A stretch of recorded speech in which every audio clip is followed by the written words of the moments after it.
We're back, my lady. Oh, you're back a lot sooner than I expected. You mustn't have run into any trouble then. Well, how did it go? What did you come up with? Actually, we're still investigating. It's just that we've discovered something strange. I see. The clues you found have led you back here, in the city? Something like that. Yeah. You all look a little dispirited. Whatever you found must not have been very encouraging after all. Why don't you discuss it with me? Maybe I'll be able to say something to cheer you up? It's okay, my lady. It's not so much about me being upset with my father or anything like that. How should I put this? So something is wrong. Even the Traveler and Paimon have been uncharacteristically quiet. On any other day, Paimon would have already waved to me with a smile and shouted, "Dunyarzad, we're back!" So tell me, what happened? Well? My lady, please prepare yourself for what we're going to tell you next. It concerns the Master. The Master? You mean my father? Okay, I understand. Don't worry about me. I'll listen as attentively as I can. My father has been supplying goods to Dakan al-Akmar? Yeah, it makes as little sense to us as it does to you. I've never doubted the Master's integrity, so I'm having a real hard time rationalizing how he could ever support an infamous brigade like them. Maybe he's not actually aware of the full story and just stumbled into the deal by accident.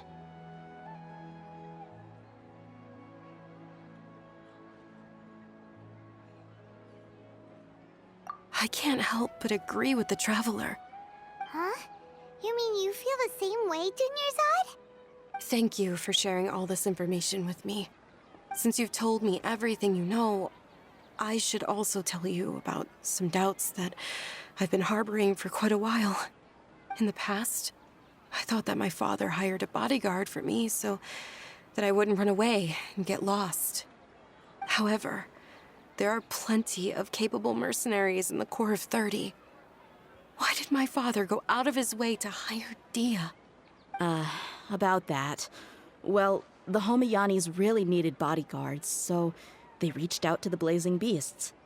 Later, the Master told me that I was one of the best mercenaries he'd ever seen, and that I should stick around to become one of his bodyguards. He offered me a pile of mora, so I just signed on. Well, but that didn't really answer my question. Just think about it. Why did my father specifically reach out to the Blazing Beasts? Maybe the Corps of 30 just didn't have anyone available, or maybe someone recommended us. I've never given it too much thought. I think I get what you're saying.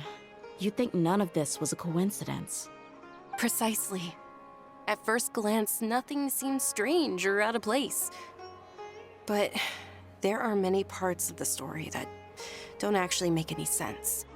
If my father had always been in contact with Dakan al-Akmar, then it would make sense for him to bring Deyha into our house. You mean the goal all along was to get Deyha to be your bodyguard? No, that's too much of a stretch. I cut all ties with my father a long time ago. He has no control over my life anymore.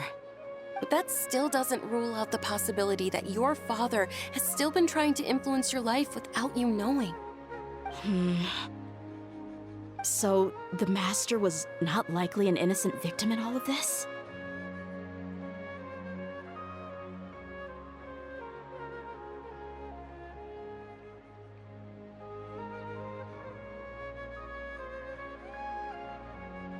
Sorry we put all this on you so suddenly, Dunyarzad. It's okay, Paimon. I should actually be thanking you. Regardless of his reasons, if my father has truly been funding a violent group of mercenaries, then it's my duty to bring him back to reason. But is that really the right thing to do? My father has committed many atrocities and deserves all the punishment that he has coming to him. I have zero sympathy for him. You may call me an ungrateful child, but my feelings will remain the same. However, the Homiyani family has treated me with nothing but generosity and kindness. If we decide to investigate this further, we could end up implicating the entire Homiyani family. I would be biting the hand that's fed me over all these years. Tia. It's all right, Deyha. If anyone were to ask, you could always just say that I'm the one who instructed you to get to the bottom of this. You don't have to do that, my lady. I'm not conflicted because I'm afraid of taking responsibility. Besides, you're the one we should all be worried about right now. Hey, it's still too early to give up hope. What was the thing about friendship again? Right, yeah, trust! You said that yourself, Deyha. Besides, there's no point on getting all riled up before we've confirmed all the facts.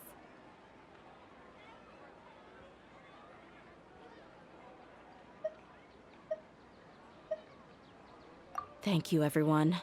That makes a lot of sense. I guess I should always remember the trust that I've placed in people. In which case, my lady, could you ask the Master to come out and have a chat with us? Sure thing. I also hope he'll be able to give us a logical explanation. Let's meet at the usual place then. Usual place? Ah, right.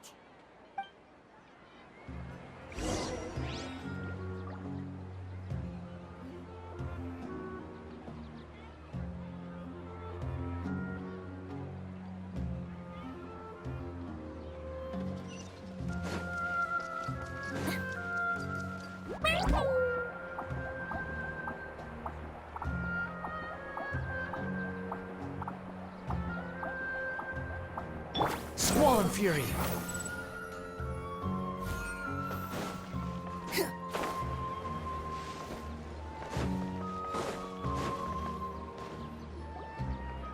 Thank you for coming, sir. Please allow me to introduce these two. This is the Traveler, and next to him is his travel companion, Paimon. Ah, yes. My daughter has mentioned them from time to time. It's a privilege to finally meet them in person. But we may skip all the pleasantries for now. What is the important matter you wish to discuss with me today? Well, we wanted to bring this transaction record to your attention. There's something on this record that we're all pretty curious about. So, that's what you found. Huh. Seems like I can't keep everything from you much longer. If you wouldn't mind, we'd like an explanation. Well, it's a long and difficult story. And to be perfectly honest, I'm not sure if I'm doing the right thing. What I do know, though, Deyha, is that the truth will bring you no solace. If anything, it will likely cause you a great amount of anguish. Wait, me? Yes, I understand perfectly why you came to see me. And I am touched by your collective commitment to do the right thing. But knowledge always comes at a price. And sometimes, as they say, ignorance is bliss. Your father, Kusela, and I both believed that. Of course, you have the right to seek and learn the truth, but I must warn you.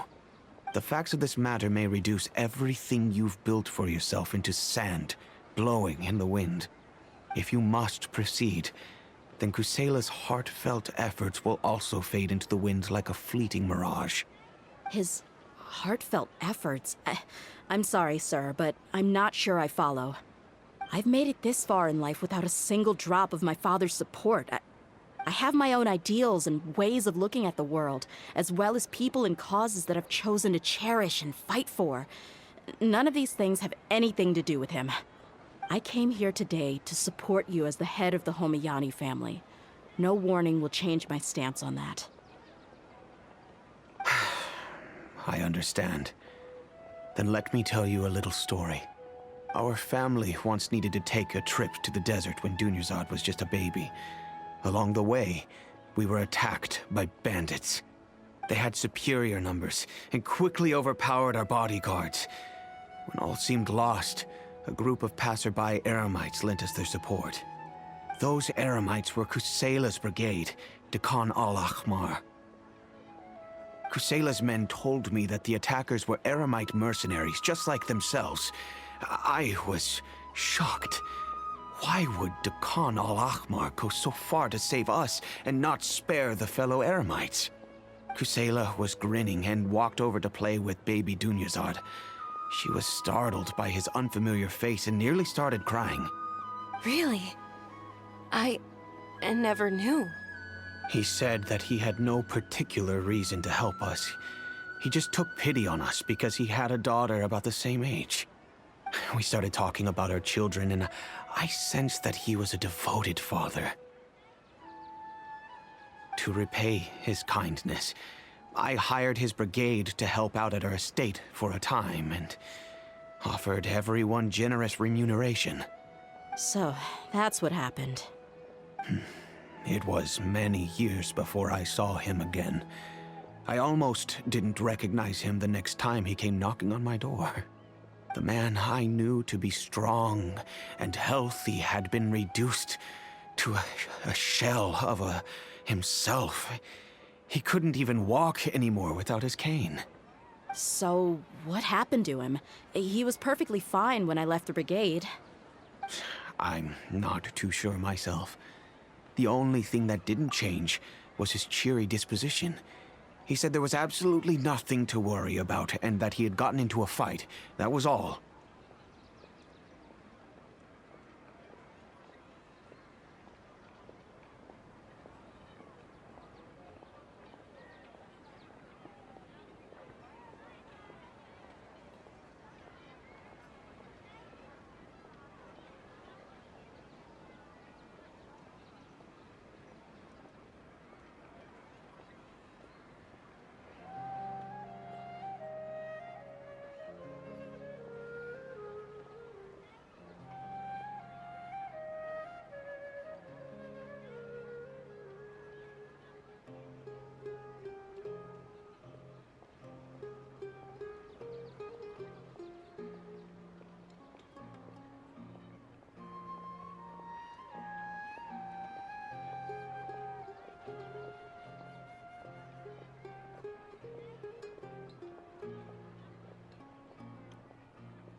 He then suddenly asked me if Dunyarzad, now that she had grown, would need a bodyguard of her own.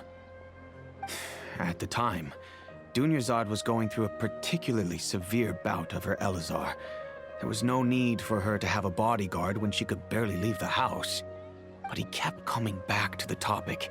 Come on, it never hurts to be safe. How do you know a bodyguard won't come in handy one day? I was completely lost at first, until he recommended the Blazing Beasts, and in particular, a mercenary named Deyha. So he was the one who recommended Deyha to you. Indeed. He didn't say it out loud, but it was clear that he saw Deshret's relics as an evil group who would eventually corrupt every member in their ranks. He was already beyond redemption, but he hoped that he would be able to detach his daughter from the vicious world of mercenary life. If Deyha could stay in my house and keep working as a bodyguard, then gradually her affinity for the desert would decrease, and she'd be able to leave her previous life behind. And that's why you offered her such generous compensation?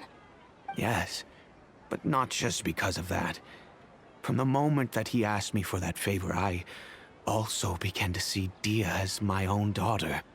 And that's also why I tried to persuade you to stay when you asked for permission to leave. I was willing to spend however much it took. Kusela saved my daughter and me all those years ago in the desert. I could never refuse him entrusting his daughter to me. He was always like that, acting like he's oh so smart and self-righteous. Kusela said that he'd reimburse me for a portion of Dia's fees. I refused to take any mora from him, but he'd always sent me funds anyway. Eventually, I just accepted them as a token of his gratitude. And that went on for a while until I received another letter from him a few years ago. The letter contained a request to help him buy food, weapons, medicine, and even explosive materials. Wait! Isn't that around the time that Dekana al-Ahmar started becoming more aggressive? That's right. When I started to hear some nasty rumors, I became wary. I wanted to meet him face to face to discuss things. But by then, he was no longer receptive to my requests to talk. If I had to guess, it's probably because he doesn't want to put Deyha at risk.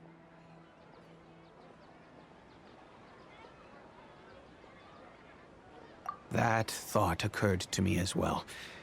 I figured that he probably came to me for help because he had nobody else to turn to.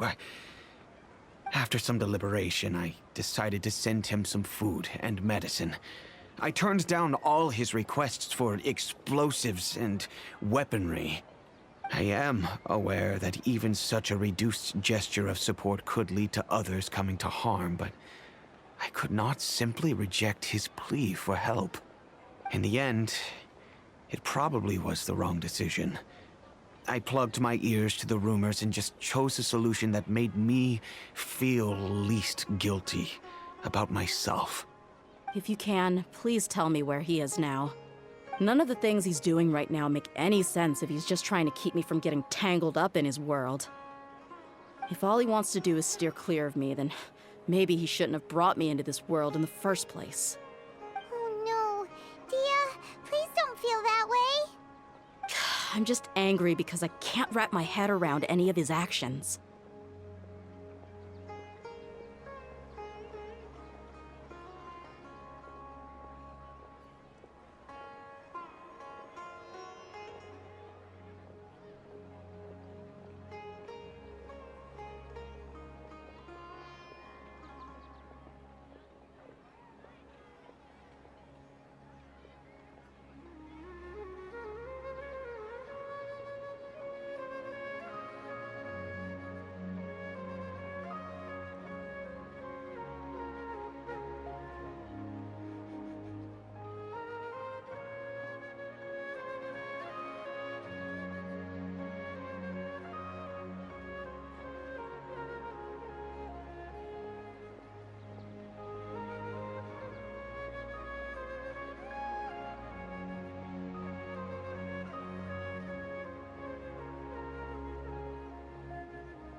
Another way?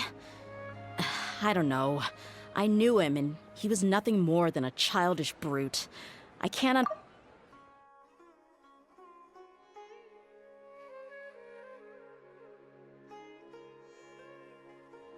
But I guess you do have a point. We haven't uncovered the whole truth yet. We still need to figure out his exact actions and reasoning for these last few years. I'll do my best to help. Of course, anything between the two of you would need to be resolved between you and him alone. I don't know Kusela's exact whereabouts. Outside of supplying his brigade with some goods, I tried my best to avoid getting involved any further with him. However, there's a man on the list named Jawed. He used to be a mercenary in the desert and is now a member of the Corps of 30. He's responsible for supplying weapons and liaising with the Dekhan al-Akhmar's merchant caravan. I think he should know Kusela's whereabouts. I've heard that he likes to have a few drinks alone and enjoy the cool wind at night outside the tavern. Maybe you'll be able to find him there. Understood. Thank you, sir. Then I guess this is bye for now, unless... I'll stay and be with my father here. To be honest, I'm still a little dazed and haven't finished processing everything quite yet. My father has indeed done something wrong, but if I think about it, I'm also not sure if there was a right way to handle this problem. I feel like our only course of action is to turn everything we know over to the Corps of 30 and let them render judgment. Yes. I am prepared to accept whatever verdict they choose. It's time to face my mistakes.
At the ready. This will be interesting. I'll keep an eye.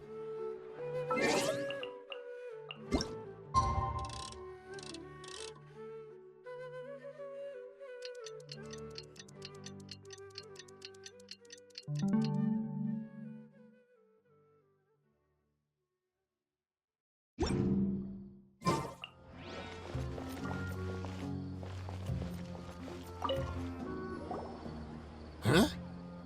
Who are you guys? I know what you've been up to. Smuggling weapons to violent brigades in the desert while working for the Corps? Pretty bold, if you ask me. Shh. Keep your voice down. How do you know all that? Come with me. We should take this elsewhere. I'll be happy to talk things over once we're somewhere private.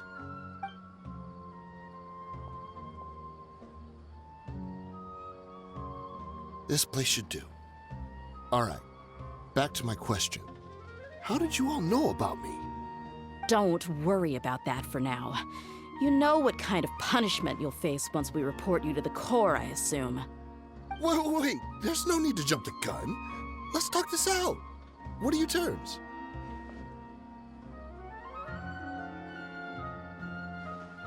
So what's in it for you anyway, Mora? Well, I was a little tight on money at the time, and Kusela took good care of me in the past. I weighed it in my mind, and I couldn't find a reason to turn the opportunity down. I wouldn't only be helping my benefactor, but I could also make some quick Mora. Let me tell you how it is. We're investigating Dekhan al-Akhmar, and we're gonna put an end to their operations. If you provide some help for us, then we might just put in a good word later to reduce the terms of your punishment. Hey, why don't we discuss this a little first?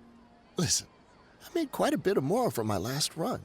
You just give me a number, and I'm sure we can... Shut it.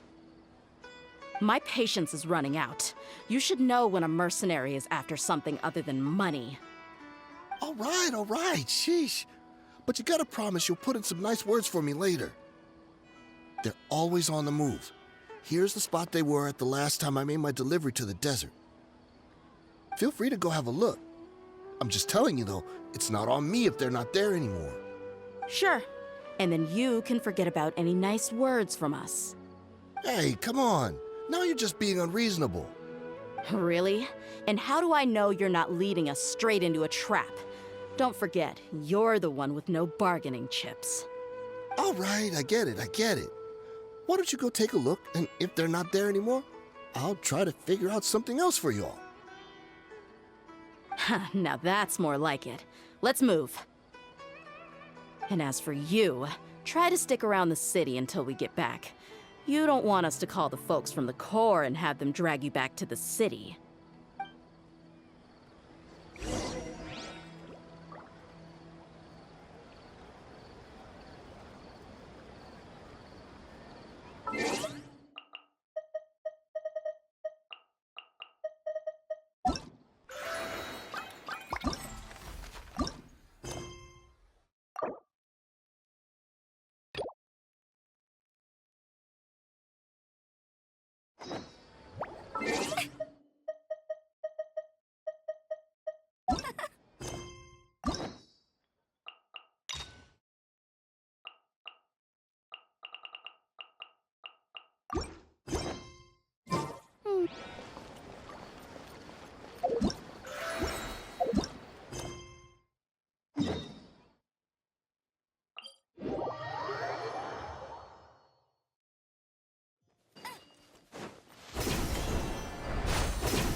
Hey, there's something strange over there. Come on, let's take a look.